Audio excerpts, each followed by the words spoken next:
Bonjour, ici Vincent Bouvet du blog initiation-photo.com. Aujourd'hui, nouveau format, mix entre la vidéo et un article écrit. Je vais voir si dans la durée ce format plaît et si je saurai le tenir. Donc le sujet d'aujourd'hui est de faire un petit peu le bilan de mes vacances, de mes congés, qui se sont déroulés sur juillet. Parce que ça y est, mes vacances sont finies. Alors dites-moi en commentaire si vous êtes en cours de vacances, si c'est fini aussi comme moi, ou vous les attendez encore et que vous êtes sur la dernière ligne droite. Ce que vous avez pu constater notamment sur Instagram, j'ai pas mal publié pendant mes vacances des photos au fil de l'eau. Alors pour information, je les ai toutes réalisées et post-traitées directement sur mon smartphone. Donc il s'agit d'un Galaxy Note 8 qui date de septembre 2017, j'ai regardé. Et franchement qui m'a bien plu, et c'est un petit peu la ligne directrice de cet article. Alors pour un petit peu mieux comprendre, je vais vous expliquer un petit peu le contexte de mes congés. Alors on a pris l'habitude avec ma femme et mes enfants de réaliser des vacances plutôt dans le mode itinérance. Et cette année nous avons passé 2,5 semaines, 2 semaines et demie en Angleterre pour visiter toute la région qui s'appelle les Cornouailles. Donc comme je vous l'ai dit, c'est en vacances, c'est en famille, donc avec 2 enfants. Et pour ce faire, on a tout fait en voiture avec notre véhicule familial qui se trouvait un partenaire Tipeee. Tout le programme des vacances n'est pas particulièrement défini, et donc il fallait être un petit peu... on savait pas exactement tout ce qu'on allait voir, mais pour le coup ça a été assez riche, et on a fait beaucoup de visites. Alors des visites de jardins magnifiques, de villes. Alors, on a commencé par Londres, bien sûr, on a fait 3 jours, mais d'autres petites villes, des villages. On a fait des châteaux, des musées, on a même fait un zoo. Donc tout ça c'était vraiment très, très diversifié, très dépaysant. Et pour vous donner un petit peu une idée, je vais vous montrer le parcours grosso modo qu'on a réalisé. Donc on est passé par Calais, on a fait Douvres, on est passé à Londres, on est redescendu vers le sud, on a fait toute cette boucle là, on a visité tout ça, on est remonté là-haut, on a fait Stonehenge qui est là ou là, je sais plus, et on est reparti. Donc voilà pour ce qui était du parcours un petit peu rapide que nous avons réalisé pendant ces 2 semaines et demie. Tout ça pour que ce soit pratique à faire. On a tout réalisé, on s'est logé en camping, où on a changé régulièrement de lieu d'hébergement, différents campings. Et pour ce faire, il a fallu optimiser le matériel de camping évidemment, mais aussi le matériel photo.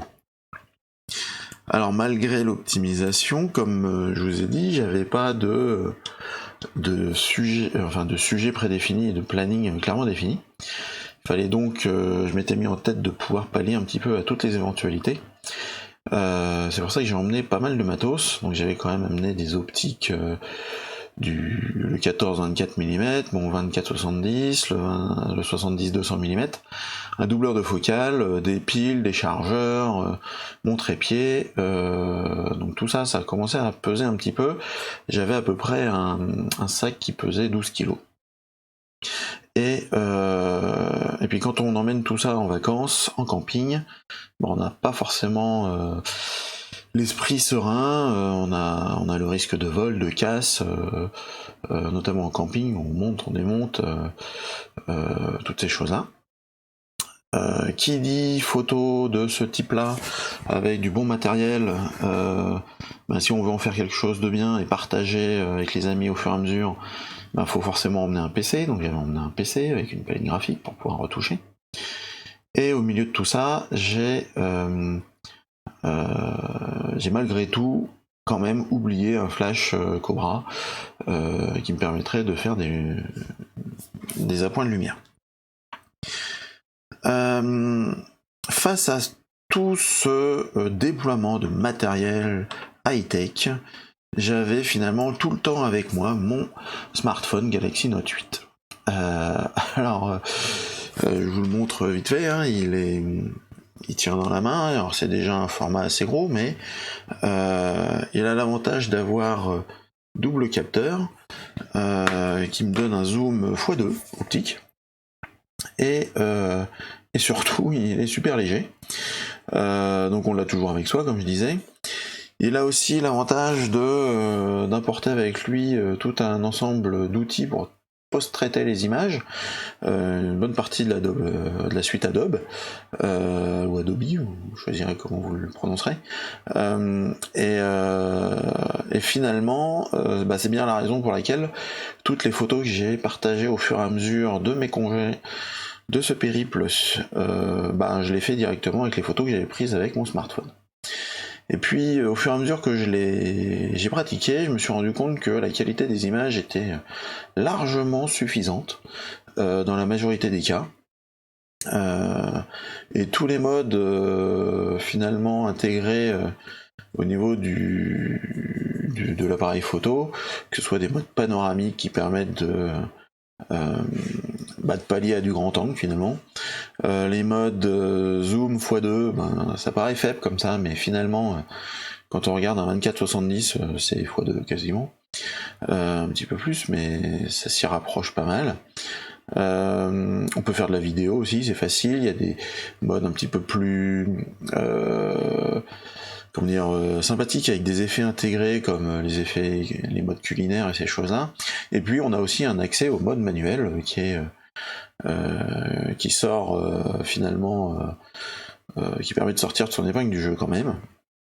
Et donc dans la grande majorité des cas, finalement, il était bien pratique. Alors évidemment pas pour tout. Il y a deux situations principales qui étaient un petit peu plus compliquées, hein, forcément par rapport à ce type de matériel.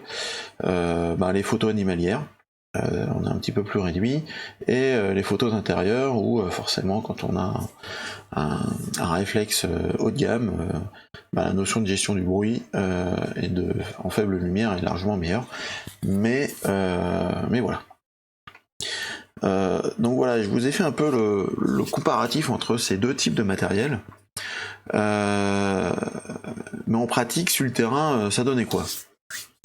En réalité, le super matériel, il m'a pas servi à grand chose. Alors pour plusieurs raisons. L'une des premières raisons, c'est que avec une femme qui cadence un peu les visites et deux enfants qu'il faut surveiller, finalement j'avais pas vraiment le temps de faire de la photo sérieusement pour bien profiter du matériel. Pour prendre un exemple, le trépied je l'ai même pas sorti. En termes d'optique, le grand angle je l'ai même pas sorti. La seule optique que j'ai utilisée, c'est effectivement le téléobjectif avec le doubleur de focale au moment où on a visité le zoo. Donc effectivement là ça a apporté de meilleures photos. Finalement, le PC, on s'en est plus servi pour préparer nos visites du lendemain. Et moi, je m'en suis absolument pas servi pour retoucher des images. J'ai juste fait une fois, mais en fait, avec la luminosité et tout ça, c'est pas du tout pratique. Et donc voilà. Donc finalement, j'ai beaucoup utilisé mon smartphone.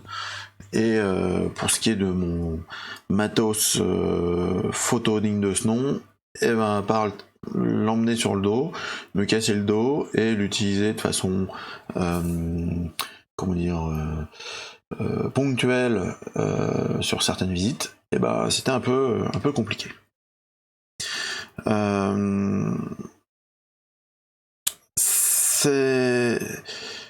Donc en bilan finalement, je pense que sur des photos de vacances comme ça, il y a vraiment une première question avant de faire ses bagages, qui est important de répondre, c'est les photos, mais pour en faire quoi? Là, typiquement, tel que ce que je vais faire de mes photos, ça va être surtout des photos souvenirs. À terme, comme on fait régulièrement, tous les ans, on fait une photo, enfin un livre photo qui retrace notre année. Je pense que la qualité, vu la taille des photos, l'impression des photos que je vais faire, suffira largement. Donc emmener du lourd matos pour ça, je pense que c'est un peu cher payé en termes de poids et de comment dire, d'inquiétude vis-à-vis au risque qu'on peut emmener ça, emmener sur le terrain. Le fait d'avoir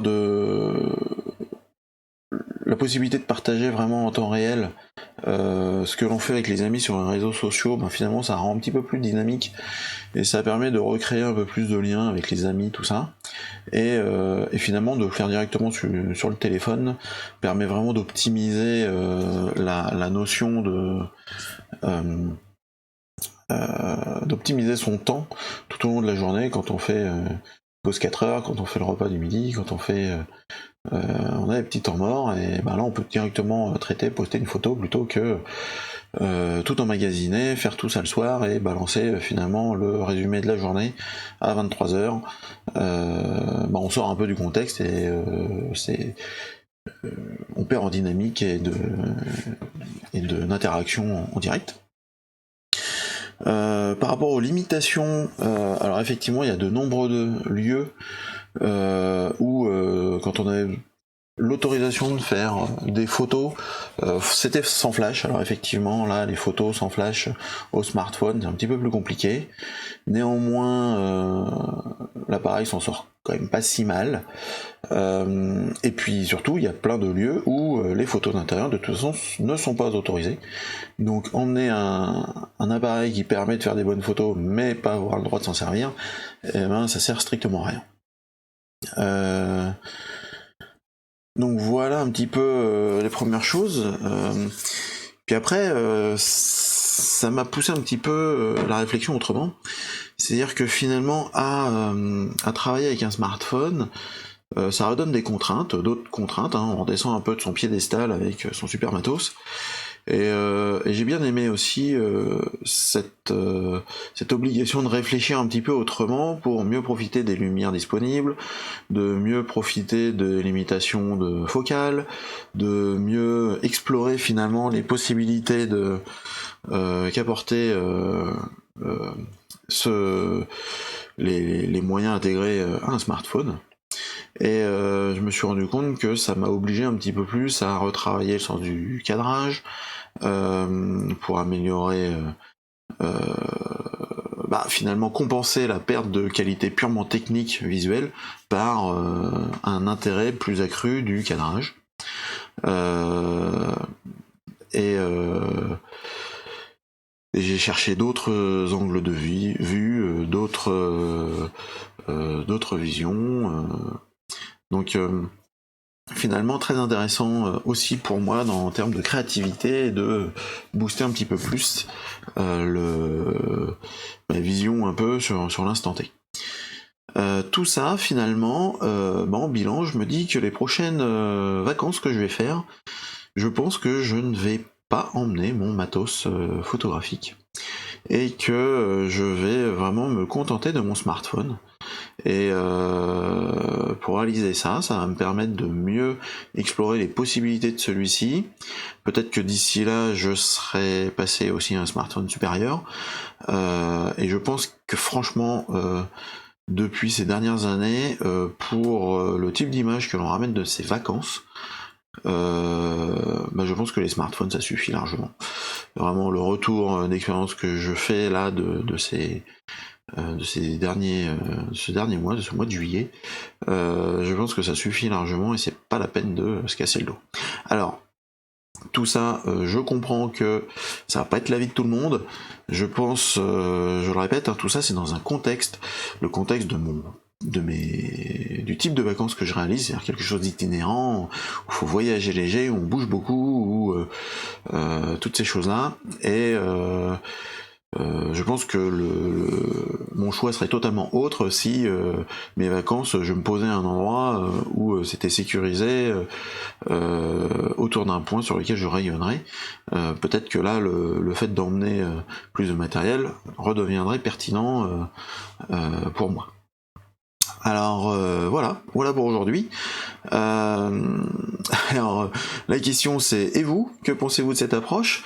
Donc l'approche voyager léger, laissez libre un petit peu à votre lâcher prise sur la garantie visuelle technique de vos photos et de prendre un peu de risque par rapport aux capacités annoncées par et réalisées par vos smartphones. Donc dites-moi tout ça en commentaire, je suis ouvert à la discussion et à bientôt.